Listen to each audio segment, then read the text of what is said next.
ورحمۃ اللہ وبرکاتہ۔ ان الحمد للہ نحمده ونستعینه ونستغفره ونعوذ باللہ من شرور انفسنا ومن سیئات اعمالنا من يهده الله فلا مضل له ومن يضلل فلا هادي له اما بعد فاعوذ بالله السميع العليم من الشيطان الرجيم بسم الله الرحمن الرحيم وقال ربكم ادعوني استجب لكم ان الذين يستكبرون عن عبادتي سيدخلون جہنم داخرين۔ انتہائی واجب الاحترام دوستوں، بزرگوں اور بھائیوں، اگر ہمیں کسی صاحب اختیار شخص کا رابطہ نمبر مل جائے اور وہ یہ بولے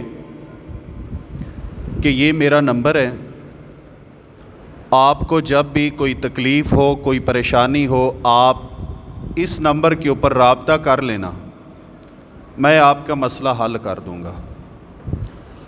اگر کسی وزیر کا، کسی صاحب اختیار شخص کا رابطہ مل جائے تو وہ بندہ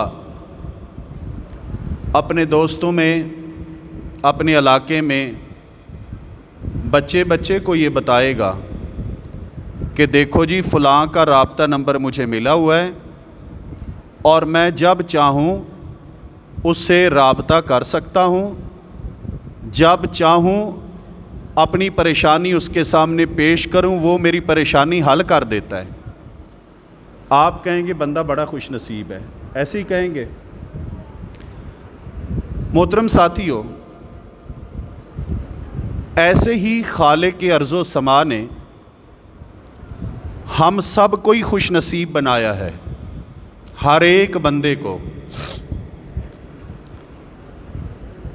اللہ رب ذوالجلال نے فرمایا کہ میرے بندو، جب تمہیں کوئی تکلیف ہو، جب تمہیں کوئی پریشانی ہو، جب تم کسی مشکل میں مبتلا ہو جاؤ تو میرا رابطہ نمبر یہ ہے، اس رابطے نمبر پہ تم آ جایا کرو، میں تمہارا مسئلہ حل کروں گا، تمہاری مشکل حل کروں گا، تمہاری پریشانی حل کروں گا، تمہاری تکلیف دور کر دوں گا۔ اللہ نے بھی اپنا رابطہ نمبر ہمیں دیا ہے، اور میرے رب کا جو رابطہ نمبر ہے وہ نمبر ایسا نمبر ہے کہ جو کبھی بیزی بھی نہیں ملتا، کہ وہ مصروف ہوتا ہے جی نمبر مل نہیں رہا۔ ایسا نمبر ہے کہ اس کے سگنل بھی کبھی ڈراپ نہیں ہوتے کہ نمبر ملایا تو بڑی بار ہے لیکن آگے سے جواب نہیں آ رہا۔ وہ نمبر ایسا نمبر ہے کہ بیل جائے تو آگے سے ریسیو بھی کیا جاتا ہے۔ ایسا بھی نہیں ہے کہ آپ کہیں جی فون بڑے کیتے نے پر اگو چکے ہی نہیں گیا، ریسیو نہیں ہوا۔ یہ بھی بڑی اذیت ہوتی ہے کہ آپ جس سے رابطہ کریں وہ آپ کا فون نہ اٹھائے، لیکن اللہ مالک کے کائنات نے آپ کو جو رابطہ نمبر دیا ہے وہ ریسیو بھی ہوتا ہے، وہ بزی بھی نہیں جاتا، اور اس پہ آپ کی کال کو سنا بھی جاتا ہے۔ وہ نمبر پتہ ہے کیا ہے؟ وہ نمبر ہے دعا۔ اللہ رب ذوالجلال اور بندے کے درمیان جو رابطہ نمبر ہے وہ ہے دعا۔ وقال ربکم ادعونی استجب لکم، رب کہتا ہے میرے بندو مجھے بلاؤ، مجھے پکارو، میں تمہاری پکار کو سنوں گا۔ جو تمہیں یہ کہتا ہے کہ نہیں اللہ ہماری سنتا نہیں ہے، ان کی موڑتا نہیں ہے، وہ غلط فہمی پہ ہے۔ رب ذوالجلال کہتے ہیں میں تمہاری سنتا ہوں۔ الہ العالمین کہتے ہیں وَإِذَا سَأَلَكَ عِبَادِي عَنِّي فَإِنِّي قَرِيب، جب میرے متعلق میرا بندہ پوچھے میں کدھر ہوں، کتنی دور ہوں، تو اسے کہیں فَإِنِّي قریب، میں تو بندے کے قریب ہوں۔ اجیب دعوت الداعی اذا دعان، جب بھی مجھے بلانے والا بلائے میں اس کی پکار کو سنتا ہوں۔ دعا کے فضائل مسائل وہ میرا مقصد نہیں ہے آپ کے سامنے ڈیٹیل کے ساتھ بیان کرنے۔ جو بات میں آج پہلو آپ کے سامنے رکھنا چاہتا ہوں، کئی بار انسان یہ کہہ دیتا ہے کہ دعائیں بڑی کی ہیں، میری دعا قبول نہیں ہوئی، رب سے مانگا بڑا ہے، لیکن یہ تو میرا مدعا مجھے ملا نہیں، میں نے اللہ رب ذوالجلال سے رابطے بڑے کیے ہیں، رب کو پکارا بڑی بار ہے، لیکن میرا مسئلہ حل نہیں ہوا۔ محترم ساتھیو، آج میری اس بات کو نوٹ کیجئے گا کہ رسول اللہ صلی اللہ علیہ وسلم نے فرمایا، اللہ رب ذوالجلال تمہاری دعا کو پکار کو سنتا ہے۔ جب بھی اپنے رب کو پکارو بد دلی کے ساتھ نہ پکارو۔ انسان کو بد دل نہیں ہونا چاہیے کہ جی بلایا تو ہے الہ العالمین کو، خالق کائنات کو، پروردگار عالم کو، بس بڑا بلا لیا، نہیں، بد دل نہیں ہونا چاہیے۔ تمہاری دعا رائگاں نہیں جاتی۔ اللہ رب ذوالجلال ممکن ہے جو چیز تم مانگو وہی دے دے، یہ بھی ممکن ہے اللہ تعالیٰ اس کی بجائے تمہاری کوئی تکلیف اور مصیبت ٹال دے، اور یہ بھی ممکن ہے کہ جو دعا تم کر رہے ہو رب اسے محفوظ کر دے، ذخیرہ کر دے، اور رب یہ دیکھے کہ جو درجہ جو مقام اپنے بندے کو میں دینا چاہتا ہوں، اپنے اعمال کی بدولت یہ بندہ اس درجے تک پہنچ نہیں پا رہا، تو میں اس کی دعا کو محفوظ کر کے اس کے اس مقام تک پہنچا دوں۔ انسان کی دعا کی قبولیت کے یہ سارے ہی راستے اور سارے طریقے ہوتے ہیں، لیکن انسان جب رب سے مانگے، اس انداز سے مانگے کہ اللہ رب ذوالجلال اس کی دعا کو پورا کرے، رب اس کی دعا کو قبول کرے، اللہ تعالیٰ سے مانگتے ہوئے ایک طریقہ یہ ہے کہ انسان اپنے اعمال اللہ کے سامنے پیش کرے، کوئی نہ کوئی ایسا عمل جو انسان نے خالص اللہ کی رضا کے لیے کیا، اللہ سے ڈر کے کیا، اللہ کے خوف سے کیا، اس کو رب کے سامنے پیش کرے۔ میرا رب انسان کی فی الفور تکلیف دور کر دیتا ہے، مصیبت ٹال دیتا ہے، مشکل حل کر دیتا ہے۔ صحیح مسلم کی حدیث مبارکہ ہے اور بڑی معروف حدیث ہے۔ 3 لوگ ایک غار میں پھنسے ہیں، تینوں نے اپنے اپنے اعمال پیش کیے، والدین کے ساتھ حسن سلوک پیش کیا، مزدوروں کے ساتھ حسن سلوک پیش کیا، اور تیسرے نے کیا کہا، اے خالق کائنات، تو جانتا ہے کہ میری ایک چچا کی بیٹی تھی، پروردگار عالم بڑے عرصے سے میرا یہ پروگرام تھا کہ میں اس کے ساتھ برائی کروں، لیکن وہ عورت کسی طریقے سے بھی میرے چکر میں آ نہیں رہی تھی۔ پروردگار تو جانتا ہے، ایک وقت آیا، ایک ٹائم آیا کہ وہ عورت مجبور ہو کر میرے در پہ آئی، آ کے کہنے لگی، اے میرے چچا کے بیٹے، مہربانی فرمائیے، میں مجبور بڑی ہوں، مجھے 120 دینار کی ضرورت ہے، آپ میری ضرورت پوری کر دیں، جب وقت آئے گا، اچھا ٹائم آئے گا، میں آپ کو واپس کر دوں گی۔ خالق کائنات تو جانتا ہے، میرے دل کے اندر شیطانیت نے جوش مارا، میں نے کہا کہ میں آپ کا یہ مطالبہ پورا کرتا ہوں، آپ کو 120 دینار دوں گا، لیکن شرط یہ ہے کہ میری خواہش کو پورا کر، میری ہوس کو پورا کر۔ میرے پروردگار، وہ مجبور اتنی تھی، پاک دامنہ تھی، عزت کی حفاظتیں کرنے والی تھی، لیکن مجبور اتنی تھی کہ نہ چاہتے ہوئے بھی اس عورت نے میری دعوت گناہ کو قبول کیا۔ مخصوص ٹائم میں مطلوبہ جگہ پر میں بھی آ گیا، وہ بھی آ گئی، میں دولت لٹانے کے لیے آ گیا، وہ عزت لٹانے کے لیے آ گئی۔ الہ العالمین جب میں اس کے قریب ہوا، اس کے جسم پر کپ کپی طاری ہو گئی۔ میں نے کہا کہ میں نے آپ پر کوئی زبردستی تو نہیں کی، اپنی مرضی سے اس مقام پر آئی ہو، پھر یہ کپ کپاہٹ کیوں ہے؟ اے میرے پروردگار، تو جانتا ہے کہ اس نے جواب دیا تھا کہ اللہ کے بندے، آج تک میرے جسم پہ کوئی نامحرم ہاتھ نہیں لگا، آج تک میں نے اپنی عزتوں کی حفاظت کی ہے، لیکن آج میں مجبور اتنی ہو چکی ہوں کہ میں اپنی عزت کو پامال کرنے پر تل چکی ہوں، اس لیے آپ سے التجا کرتی ہوں، منت کرتی ہوں کہ میری عزت کو نہ روندو، میری مجبوری سے فائدہ نہ اٹھاؤ، اور مہربانی کرو۔ بیوہ عورت تھی، چھوٹے چھوٹے بچے تھے، ان کی کفالت کی خاطر پریشان تھی، تم مہربانی کرو میری پریشانی دور کر دو اور میری عزت کو پامال نہ کرو، اللہ تعالیٰ سے ڈر جاؤ۔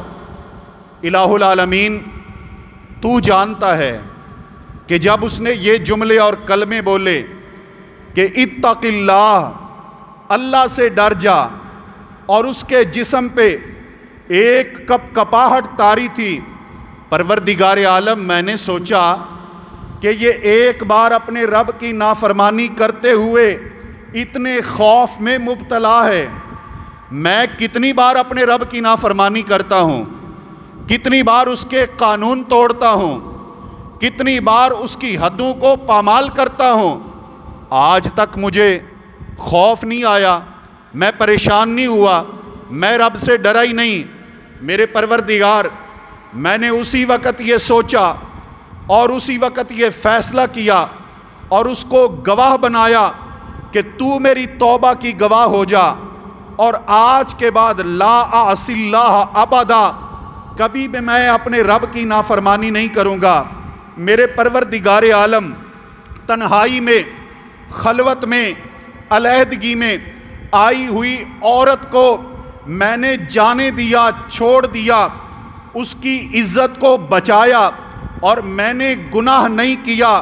الہ العالمین، نہ کوئی لالچ تھا، نہ کسی دنیا والے کا ڈر تھا، ڈر تھا تو تیرا ڈر تھا، خوف تھا تو تیرا خوف تھا۔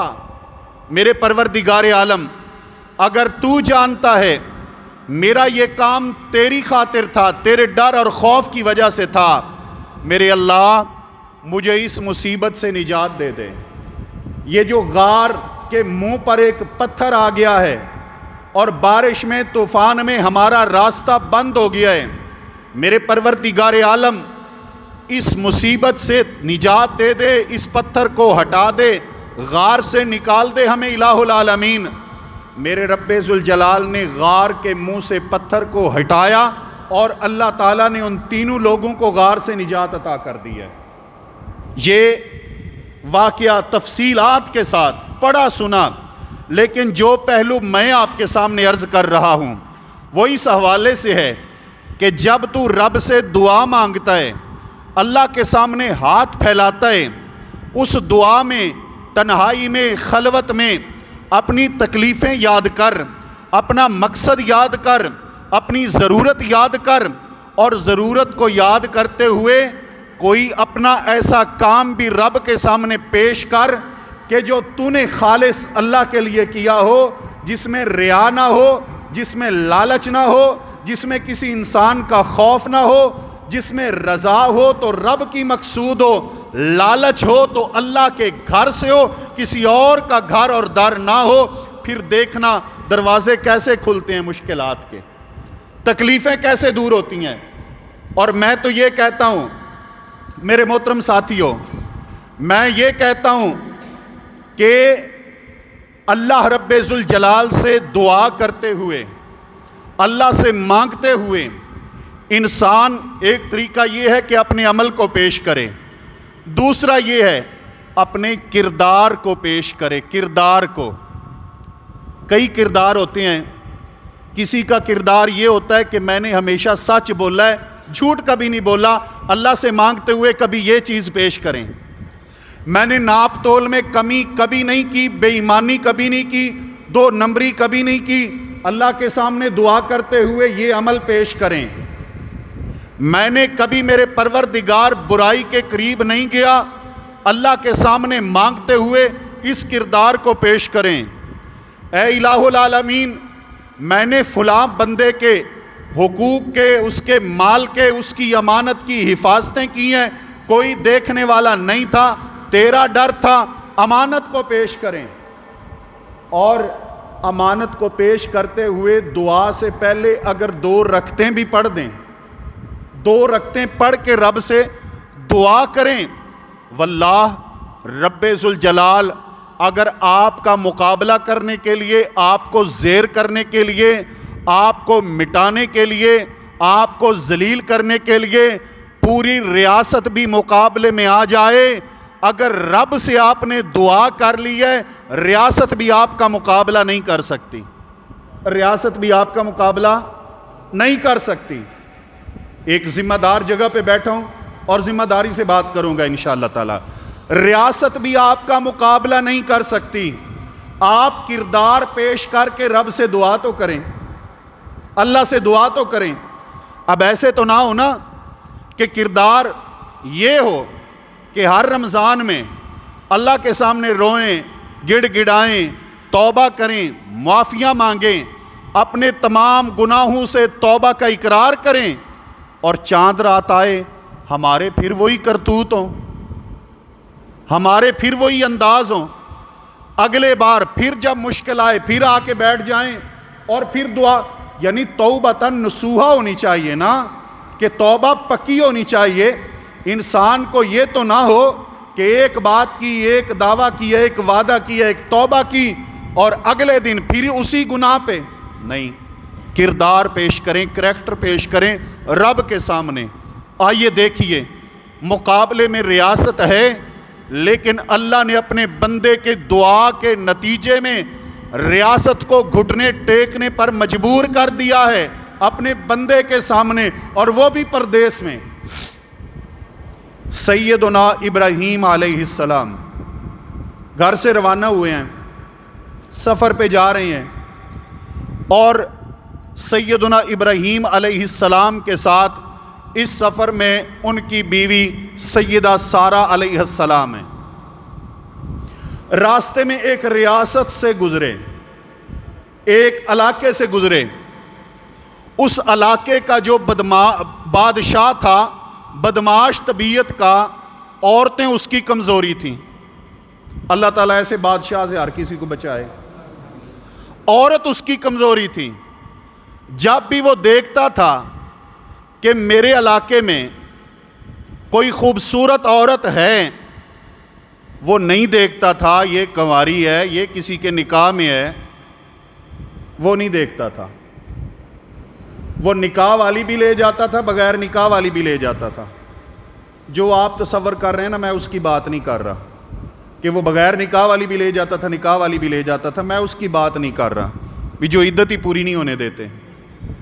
تو ہوا کیا، جب یہ گزرے، سیدنا ابراہیم اپنی زوجہ محترمہ کو لے کر بادشاہ صاحب کے کسی وزیر نے بتایا، وہ بادشاہ کی طبیعت کو جانتا تھا، اس نے بتایا کہ جناب آپ کو علم ہے ہمارے علاقے سے ایک شخص گزر رہا ہے، وَعِندَهُ أَحْسَنُ الْعَرَبِ، اور اس کے پاس عرب کی خوبصورت ترین عورت ہے، اس کے پاس، وہ ساتھ لے کے جا رہے ہیں۔ بادشاہ نے طلب کروا لیا۔ اب دربار میں سیدنا ابراہیم بھی اور سیدہ سارہ بھی۔ سیدنا ابراہیم علیہ السلام فرمانے لگے، اے سارہ تم نے ایک کام کرنا ہے۔ کیا؟ کہ جب یہ پوچھے کہ تم میری کیا لگتی ہو، رشتہ کیا ہے، تو نے بتانا ہے کہ یہ میرے بھائی ہیں۔ مجھ سے پوچھے گا تو میں کہوں گا یہ میری بہن ہے، کیونکہ یہ بھی اس کا قانون تھا کہ اگر وہ خاتون جس کے ساتھ ہوتی اس کی بہن ہوتی تو پھر وہ اس کی عزت کے ساتھ عزت کی حفاظت کرتا تھا، اس کی عزت کے ساتھ کھیلتا نہیں تھا۔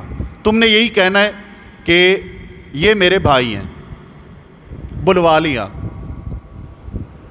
سیدہ سارہ علیہ السلام سے پہلے جناب ابراہیم سے پوچھا کہ یہ کون ہے؟ انہوں نے فرمایا یہ میری بہن ہے۔ اور یہ جو بہن کہنے کا مقصد تھا اس وقت وہ تھا رشتہ اسلام مراد تھا، یعنی اسلامی جو رشتہ ہے، المسلم اخو المسلم انما المؤمنون اخوہ، مومن آپس میں بھائی بھائی ہیں۔ اس رشتے کے حساب سے فرمایا کہ ہم ایک دوسرے کے بھائی بہن ہیں۔ سیدنا ابراہیم نے فرمایا کہ اس وقت اللہ کی زمین پر میرے اور تیرے سوا کوئی مسلمان ہے ہی نہیں، جب کوئی نہیں ہے تو پھر ہم آپس میں رشتہ اخوت پیش کر سکتے ہیں کہ ہمارا یہ رشتہ ہے۔ سیدہ سارہ علیہ السلام انہوں نے بھی فرمایا کہ یہ میرے بھائی ہیں، لیکن یہ بادشاہ اس وقت اتنا ہوس پرست ہو چکا تھا کہ اپنا بنایا ہوا ضابطہ اور قانون بھی توڑ دیا۔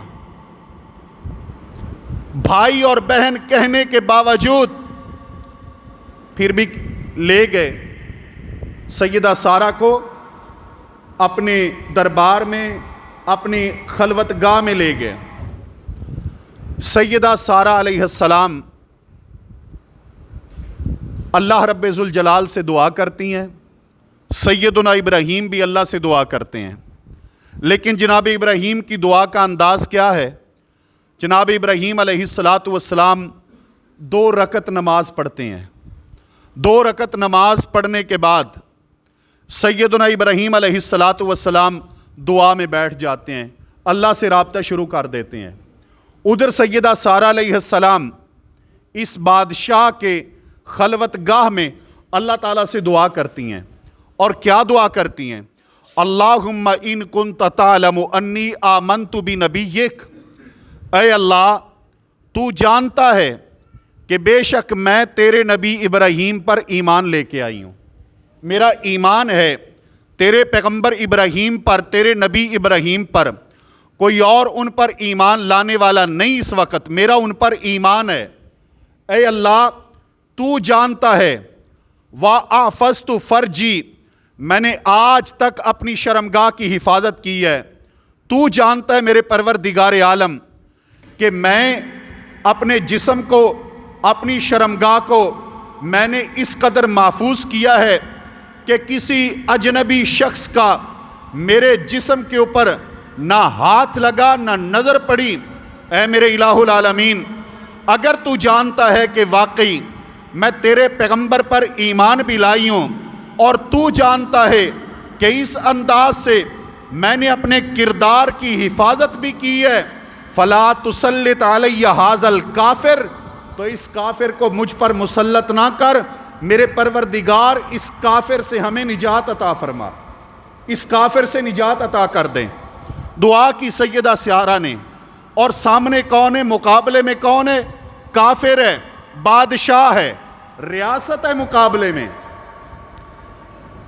سیدہ سارہ علیہ السلام کا دعا کرنا تھا کہ یہ بادشاہ جو ہی جناب سارہ کے قریب ہونے لگا زمین کے اندر دھنس گیا، اور جسم کے اوپر کپ کپی طاری ہو گئی، فالج پڑ گیا جسم کے اوپر، فالج، مفلوج ہو گیا جسم، ہاتھ پاؤں مارنے لگا، اور سیدہ سارہ سے کہتا ہے کہ اللہ تبارک و تعالیٰ سے دعا کرو، اللہ مجھے ٹھیک کر دے، میں تمہیں آزاد کر دوں گا، کچھ نہیں کہوں گا۔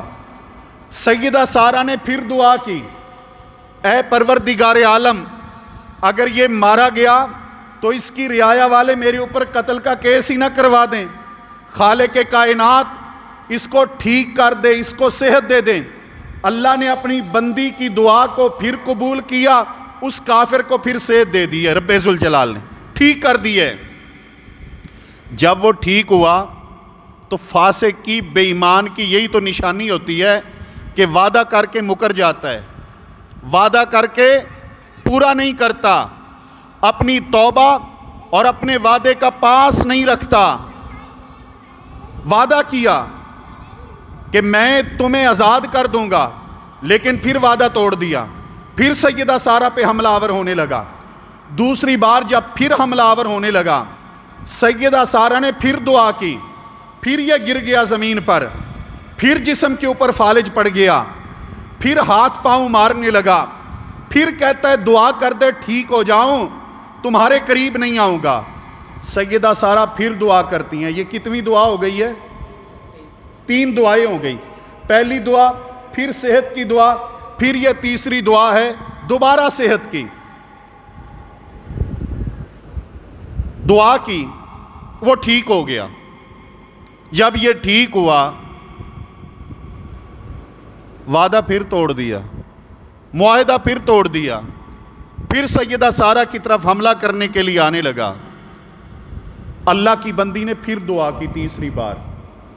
جب تیسری بار دعا کی، چوتھی بار دعا کی تو یہ پھر ٹھیک ہو گیا۔ اب ٹھیک ہونے کے بعد یہ اپنے دربانوں کو بلاتا ہے، اپنے ملازموں کو بلاتا ہے اور کہتا ہے کہ تم یہ کیا جننی میرے پاس لے آئے ہو، لے جاؤ اسے۔ سیدہ سارہ علیہ السلام اس کے دربار سے نکل کر سیدنا ابراہیم کے پاس آئیں۔ جناب ابراہیم علیہ السلام دعا میں فرماتے ہیں، اے سارہ بتاؤ کیا ہوا تمہارے ساتھ، تمہاری عزت کو اللہ نے محفوظ کیا کہ نہ کیا؟ فرماتی ہیں، اے میرے ابراہیم سرتاج خوش ہو جائیے، اللہ نے میری عزتوں کی حفاظت بھی کی ہے۔ وَإِنَّ اللَّهَ أَوْهَنَ كَيْدَ الْكَافِرِ وَأَعْطَى وَلِيدَةً، اللہ تبارک و تعالیٰ نے اس کافر کی تدبیر کو، مکر کو مٹی میں ملا دیا ہے، اور اس کافر نے ہماری عظمتوں کا، ہماری رفعتوں کا، ہماری بلندیوں کا اعتراف کرتے ہوئے خدمت کے لیے، پوری زندگی کے لیے یہ ایک لونڈی بھی ساتھ دے دی ہے، ایک خادمہ بھی ساتھ دے دی ہے خدمت کے لیے۔ اور وہ خادمہ حضرت حاجرہ علیہ السلام تھی، جن سے اللہ تبارک و تعالیٰ نے سیدنا اسماعیل علیہ السلام کو پیدا کیا، اور ان سے آگے پوری نسل، اور اس نسل سے محمد مصطفیٰ صلی اللہ علیہ وسلم آئے۔ حضرات گرامی، اب غور کیجئے، یہ دعا کی انہوں نے، سیدہ سارہ نے نماز پڑھ کے دعا کی ہے، کردار پیش کر کے دعا کی ہے، اور اس دعا کا نتیجہ حضرت سارہ تک ہی محدود نہیں رہا، بلکہ حضرت سارہ کے خاندان والوں نے بھی اس دعا کے نظارے دیکھے۔ حضرت سارہ کے خاندان والوں نے کیسے؟ سیدنا ابراہیم علیہ السلام ہے نا، ابراہیم علیہ السلام کے 2 بیٹے ہیں۔ آج جناب ابراہیم اور یہ دعا اور یہ سرخ روئی، وہی ابراہیم 2 بیٹے ہیں جناب ابراہیم کے، حضرت اسماعیل اور حضرت اسحاق۔ جناب اسحاق علیہ السلام کے آگے کئی بیٹے، لیکن ان بیٹوں میں سے ایک بیٹا پیغمبر، جن کا نام یعقوب علیہ السلام۔ یعقوب علیہ السلام کے 12 بیٹے، ان 12 بیٹوں میں ایک بیٹے کا نام یوسف، اور وہ بیٹا یوسف جب ایک بادشاہ ہے، اس کی بیوی ہے، ریاست ہے، محل ہے، دولت ہے، جمال ہے، کمال ہے، خوبصورتی ہے، پریشر ہے، سب کچھ ہے، لیکن وہاں پر جب سیدنا یوسف علیہ السلام کی عزت پر حملے کی کوشش کی عزیز مصر کی بیوی نے، اللہ رب ذوالجلال نے وہاں پر بھی سارہ کی اولاد کو، سارہ کی نسل کو ایک گندی عورت کے پروپیگنڈے سے وہاں بھی محفوظ کیا، اور اللہ نے جناب یوسف کی عزتوں کی حفاظت عزیز مصر کے محل میں بھی فرمائی ہے۔ حضرات گرامی، اگر اجداد نیک ہوں، آباء و اجداد خیر والے ہوں، آباء و اجداد نیکی والے ہوں، آباء و اجداد کردار والے ہوں، آباء و اجداد اللہ والے ہوں، آباء و اجداد اللہ سے تعلق والے ہوں، آباء و اجداد اللہ سے پیار والے ہوں، آباء و اجداد اللہ کے آگے گڑ گڑانے والے ہوں، آباء و اجداد اللہ سے دعائیں کرنے والے ہوں، آباء و اجداد اگر تہجد گزار ہیں، شب زندہ دار ہیں، ان کی دعاؤں کے پھل ان کی نسلیں بھی کھاتی ہیں، ان کی نسلیں بھی کھاتی ہیں۔ اور یہاں پر سیدہ سارہ کے کردار اور ان کی دعاؤں کا پھل جناب یوسف علیہ السلام کو مصر کے محلات میں نصیب ہوا ہے۔